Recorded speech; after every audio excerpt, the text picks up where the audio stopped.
Hello, everybody. How are you guys? We're back again with another interview with a Wichita resident. We're getting such great reaction with these interviews with people from the city itself, the people that live and work in Wichita. And it's part of our Wichita series that we've been focused on for the last week. And we're now in the second week taking our time covering this great city. And in this interview, we're going to be talking with Faith, who is the head of the Wichita Chamber of Commerce. Now, Faith is going to tell us a little bit about some of the things that they're doing in Wichita, especially during these difficult times. So let's get right to it.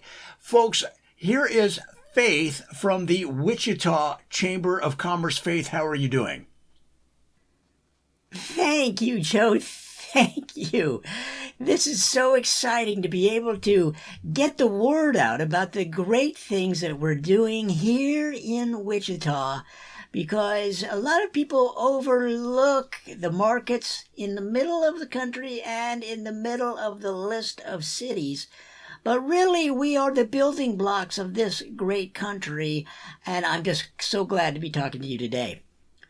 Well, great. Well, Faith, let's get right into it. Tell us about what you do, what's going on, how you're dealing with this coronavirus situation, and how things are stacking up in terms of reopening as we move forward into the summer. Thank you, Joe. Thank you. Yes. Well, we have canceled many things, of course, and everybody is quarantining at home, but getting restless. Many people want to get out and enjoy Wichita, all of the shops and all of the restaurants. But I'll talk about that. But let me just mention that we have had to cancel several events. We canceled our small business focus lunch, and that's where we focus on prominent or upcoming, small businesses in the area, because we want to give them their due. So, for example, the lunch we just canceled, we were going to honor a hair salon, all right, a tire shop that's been in business a long time in town, and also a bee babysitting business. Now, Joe, I don't know if you, when I first heard of that, I had to shake my head a little. I'll admit right now, but apparently, bees do not understand social distancing, okay? So let's put it this way. If you owned a bee business, if you were a beekeeper by trade and you wanted to take a day off and travel, to go somewhere, maybe to visit relatives in another city, maybe take a weekend off, well, who are you going to call? Just like that movie. Remember that movie, Joe? Who are you going to call? Well, this fella started a bee babysitting business, and he hires these young ladies and he trains on how to handle the bees. Because like I say, bees do not understand social distancing. They understand pain inflicting. Okay. So this is the unique kind of innovation, people coming up with ideas on to meet a very niche, or is it niche? Joe, is it niche or is it niche? I don't know. Some people say niche because it rhymes with rich. But that is an example of the type of innovation we're seeing in the business community in Wichita, okay? And we will honor these businesses as soon as we get a chance. Well, that brings it up. First of all, that is kind of amazing. I've never heard of a bee babysitting business. So I hope it works out for them. I hope they grow. So now that you mentioned it, let's talk about the fact that so many states are chomping at the bit. They want to reopen, whereas many leaders, political leaders and business leaders in some areas are trying to be cautious because they don't want a resurgence in coronavirus cases. So what is happening in Wichita? What are some of the things that, how are you guys dealing with it there in Wichita? Well, thank you, Joe. Well, I mean, yes, many people want to get back to regular life. They just want to get to opening businesses, opening schools eventually, maybe next fall. But for now, we want to open up the shops, open up the stores, open up the businesses, and get this Wichita economy moving again, Joe. I mean, you're talking about one of the strongest economies in Kansas. Okay, and when you cripple a city like Wichita's economy, and for very good reasons, which totally understand. But at a certain point, you got to say, we got to open it up. We got to open it up and get the money flowing, and get people. See, first of all, if you are not able to go out to a restaurant and eat a hamburger, I mean, you're gonna suffer some kind of deficiencies in your diet, because everybody around here eats meat 95% of their diet. And if you can't go get a hamburger at a nice sit-down place and sit down there with your friends, and I know there's drive-thrus, I understand. But I'm just saying, you got to be able to go inside and sit down across from your friend and enjoy a hamburger. Maybe a double, maybe a triple. And if you're my grandson, Joe, he gets these quadruple burgers. Okay? So I'm going to say that for me personally, I believe that hamburgers are a key to the recovery of the Wichita economy, because we consume more hamburgers in Wichita than they do in 3 other states, okay? And so that is my personal feeling. But I do not control the phases, all right? Because we're going to do it in phases. So here we go. Phase 1 will be nail salons and barbershops and hair salons, okay?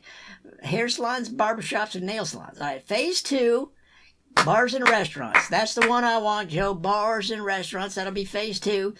Now, Phase 3 will be strip clubs and bowling alleys. Strip clubs and bowling alleys, okay? And then Phase 4 will be all the remaining businesses will all completely open up. And now Phase 3, bowling alleys and strip clubs, and this was done by lobbying of both those industries to try to get those industries open back up, because them fellas want to go for their entertainment, whether that be the strip club or the bowling alley, but we put down some restrictions, okay? So at the strip club, patrons will not be allowed to make it rain. That is out, okay, Joe? No making it rain, throwing money all over the place like a crazy drunk baboon. All right, that's out. And then in the bowling alley industry, it will be social distancing enforced by using every other lane. Okay, at least for the summer.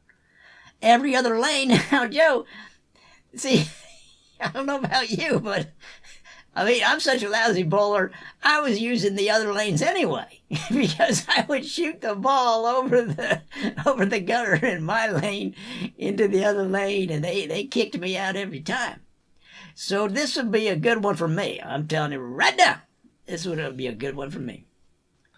Well, Faith, listen, this is amazing that you guys really have your stuff together there in Wichita. You've got the phases set, and it sounds like everybody is ready to open up, but also being patient and working together.